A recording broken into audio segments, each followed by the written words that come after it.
Hi there, tennis fans, and welcome to our show today. What an exciting 2 weeks of tennis we've had this year at the Australian Open. I'm Ted LePak, and I'll be recapping the best and the worst of the tournament. Some of the best performances were easy to spot. Obviously, Novak Djokovic and Victoria Azarenka, the winners of the singles tournaments, were on the top of the names being mentioned for best performances, and it's almost impossible to counter that argument. But who are some of the other top performers that aren't getting as much of the spotlight? Rafael Nadal put out a stellar performance at this year's Australian Open. He showed us some true heart and determination, and though he may have lost in an epic final with Djokovic, he lasted almost 6 hours of continuous tennis with the Serbian and has earned tremendous respect for it. The doubles champions Leander Paes and Radek Stepanek certainly deserve a mention after taking out the defending and five-time champion Bryan brothers.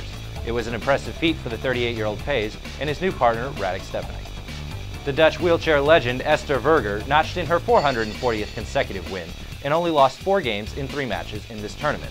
Bethany Maddox-Sands may have been knocked out of the singles draw early on, but was the only American to make a title this year with her mixed doubles partner Horia Takau.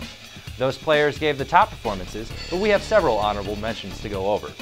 Andy Murray gained a lot of respect when he pushed out Novak Djokovic to a nail-biting 5th set in their semi-final. The match was the 3rd longest of the tournament, and Murray certainly has a bright future.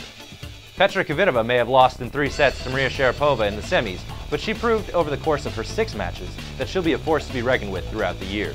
And Kim Clijsters scored big wins over Li Na and Caroline Wozniacki in what may have been her last Australian Open appearance.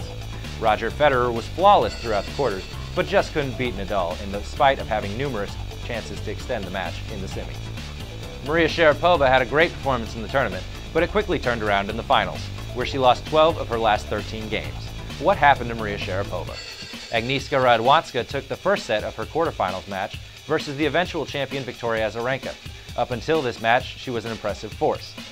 Jo-Wilfried Tsonga, the 2-time Australian Open semi-finalist, was bounced by Kei Nishikori in 5 sets.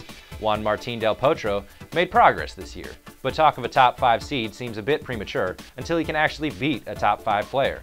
Against Federer, in the quarters, he was certainly outplayed. Hang in there, Juan, you'll get there. We also have some surprise contenders this year we think deserve a mention.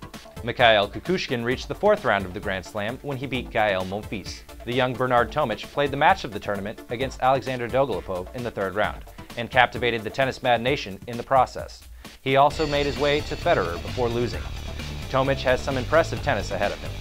Leighton Hewitt, the Australian underdog, beat the up-and-coming Milos Raonic. That was proof that he was still one of the biggest returners and biggest fighters to ever play the game. Kei Nishikori became the first Japanese player to reach the quarters in the Australian Open in 80 years. Sara Errani reached the quarters of the Slam for the first time, and she reached the doubles semis with partner Roberta Vinci. Some players didn't quite live up to their expectations this year. Let's start with a look at Marcos Baghdatis in his poor example of class with his racket-smashing tirade. Serena Williams had a very disappointing loss to Ekaterina Makarova, and this cast some serious doubt to the future of Serena Williams.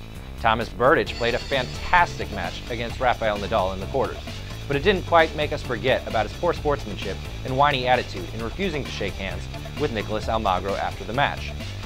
And finally, our most disappointing, Sam Stosur. Stosur lost in the 1st round. That's way too early in this year's tournament.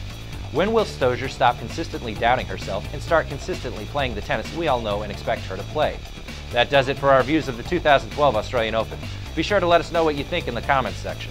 And remember to check us out at tennisnow.com to stay informed about what's going on in tennis. And follow us on Facebook and Twitter for up-to-the-minute updates. Also subscribe to our YouTube channel so you can see when we post new content.